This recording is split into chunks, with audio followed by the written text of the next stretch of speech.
Play-ins semifinals for the Ruby bracket, folks. Zpanther vs. Oof Maxima. It's crazy seeing these two face off. I've seen both of these players rise from the beginning. How wonderful. Both of them have YouTube channels, by the way. Check them out. Smeagol vs. Tar lead situation. Do you click Spore here? Indeed you do. And there's no Lumberry on the Tyranitar. So it's an excellent start for Oof Maxima. Gonna get layers. Gonna get layers already. My goodness. 2 layers. And Tyranitar wakes up and ends Smeagol's career. Could have been worse for Zpanther. Could have been worse. Alright. That was a good double to Gengar right there to threaten the Skarmory. And now a punch? Whoa, whoa, whoa. Oof Maxima's going insane. Trying to catch the Tyranitar or the... Probably was thinking a Blissey comes in. Because there's already info about the Tar. We know it's not... We know it's not Pursuit Tar. That was a good peck right there. That was a good peck on another punch. Oof Maxima was willing to go for it again, thinking Blissey comes in this time. Blissey comes in this time. No? Not quite.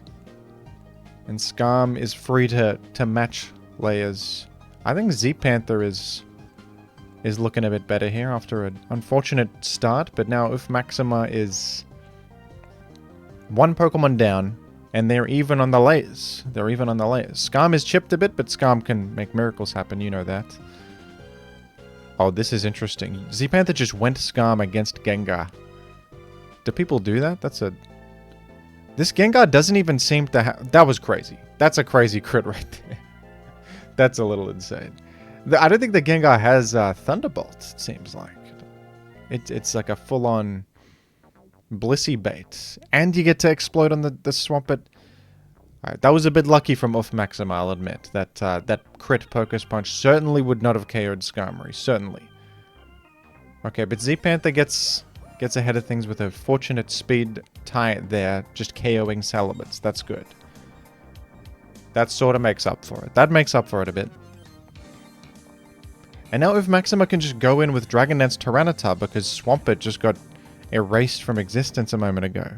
There must have been attack-invested Gengar, because now that I think about it, KOing Swampert is crazy there. Alright, we're looking pretty good on Zpanther's side with this Aerodactyl. Although this Metagross is kind of impossible to switch in against, and its agility. I think that just won the game right there. I think that just won the game. Unless a Mash Miss happens, or a T-Bolt Para happens. It was a T-Bolt crit, but not a Para.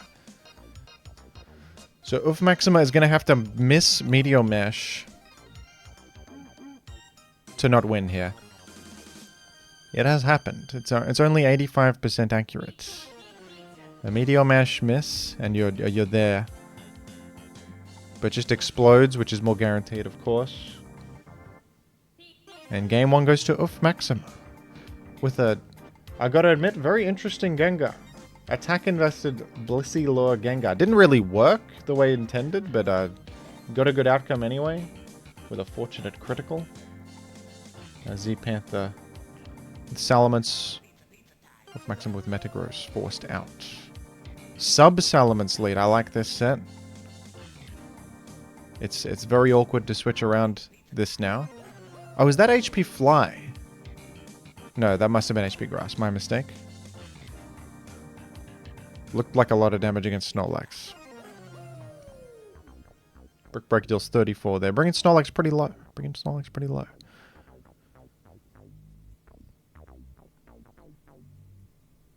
Metagross trades with Suicune. That's pretty massive. That could have been an important win condition for Zpanther. That might be devastating, in fact. Both players are bringing sort of what looks so far like could be a Magneton team. Yeah, there's a Magneton from Oof Maxima. I wonder if there's one for Zpanther. They're both thinking the same thing. Oh, wow. Magneton snipes the Metagross there. Now, more of a balanced thing from... There could be a Mag here, but it's less likely, I think, with Claydol revealed. Oh, Ice Beam Claydol. Gets a freeze. Wow. Okay, well, things are looking up for Zpanther with a... Well, not only a well-positioned Claydol, but a fortunate freeze right there. There is a Snorlax as well. It's slamming, and you got a good... A good slam para right there. Houndoom even gets in completely scot-free. And gets a crit on the Snorlax. Okay, Zpanther. Things are looking up. Fortune smiles upon you. Has this got a Lum on it? It does indeed, unfortunately. And it looks like Dragon Dance Tyrannisif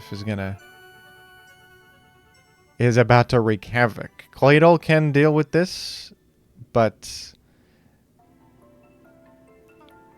no, it can't actually. It can't. Usually, yeah, the Metagross went down, which was the more sturdy rock resist. Zpanther trying to intimidate the Tyranitar down back to somewhere it can be dealt with, but that was a pretty good move, but Rock Slide KOs anyway, unfortunately. That might have been a roll. So if Zpanther happened to live that roll, you could have dealt with the Tar there. And a flinch. A flinch is unfortunate. I don't think it mattered that much. I think that with all that had happened, this was probably a lost game anyway. Oh, well, you know what? Depends on the Snorlax set. Okay, it doesn't seem to be a Snorlax that is aiming to stick around long. It's got counter body slam. I assume self-destruct. And it even gets flinched for insult to injury a little bit there. Bit of insult to injury. But I don't think that this Soul Snorlax could have really dealt with the rest of Maxima's team if it's not Curse, which it didn't seem to be. It didn't seem to be Curse. It was Body Slam counter. So there you have it, folks. Zpanther vs Maxima. And Maxima with 2 wins, progressing to the finals of the Ruby bracket. Well done. Well gamed. A bit of a messy set. Game 1 was a little bit with the Focus Punch crit, but that's the game we play, isn't it? That's the game we play. Thank you to the donors. Thank you for supporting the Jimvitational. You're absolute champions. You're absolute champions. Whoops, that's... that was my stream overlay, forgive me. That was the wrong world. Goodbye.